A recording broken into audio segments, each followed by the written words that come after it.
En vue de fixer l'opinion publique pour trouver une solution sur les questions de l'air, les membres du mouvement citoyen Union des Congolais pour la libération totale ont, au cours d'une conférence de presse tenue le vendredi du 7 janvier dans la salle IMCA, décortiqué les thèmes « La révision constitutionnelle ou pas de la Constitution peut-elle nous arracher la deuxième indépendance prophétisée par Simon Kimbangu ?»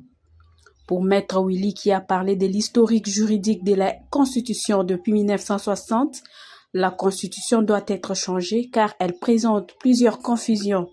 Il souhaite donner certaines solutions au chef de l'État lorsque la commission sera mise en place. Nous nous posons la première question.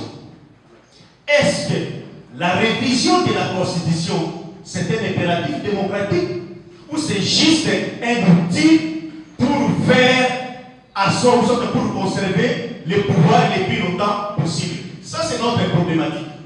Alors, la deuxième question.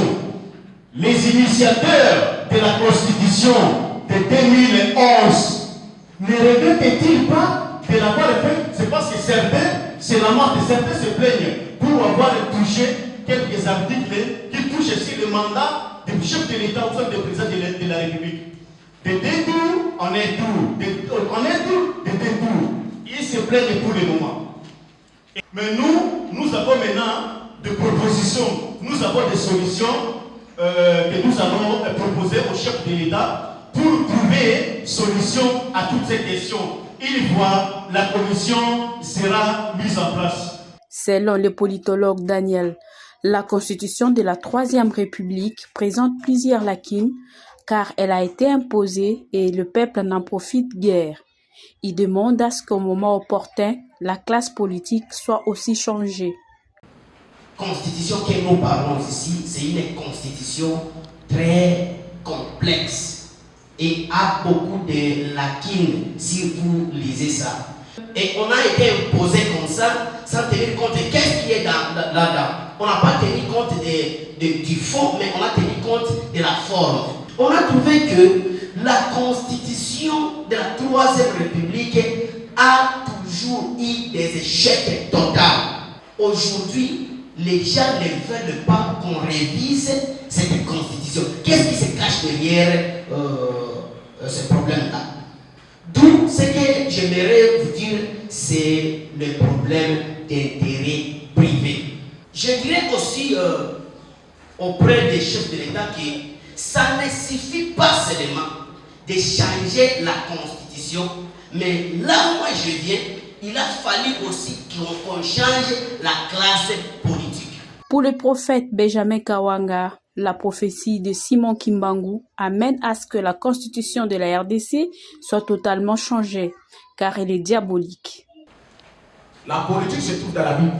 Il y a ceux-là qui disent que le prophète, vous allez parler de la politique comment? Voilà, dans la Bible, on a parlé d'une politique que Dieu condamne. Ésaïe chapitre 30, je lis la parole au nom du Seigneur. Vous élaborez des plats, autrement dit des constitutions. Gloire au Seigneur. Ils ne viennent pas de moi, ça c'est Dieu qui parle. Vous concluez des alliances. Je ne l'ai pas inspiré. Vous accumulez ainsi une faute après l'autre. La deuxième indépendance. Pour parler de la deuxième indépendance, vous le savez vous tous, aujourd'hui nous avons déjà obtenu l'indépendance depuis le 30 juin 1960.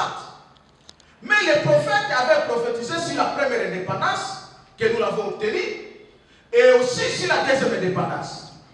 Voilà ce qui explique la quintessence des chiffres 4 que Kimbangu avait prophétisé. En dehors, nous disons le changement total de cette constitution de la Troisième République va nous arracher, va nous amener à la 4e République. Et donc, nous sommes d'accord qu'on change, pas réviser, qu'on change totalement cette constitution satanique occidentale via son petit-fils qui est Kagame le Rwanda. Et raison prophétique, ils ont eu toujours descendance sur nous. Parce que nous avons utilisé les régiments qui est la Constitution du 18 février. Disons que cette conférence de presse a été sanctionnée par un jeu de questions-réponses.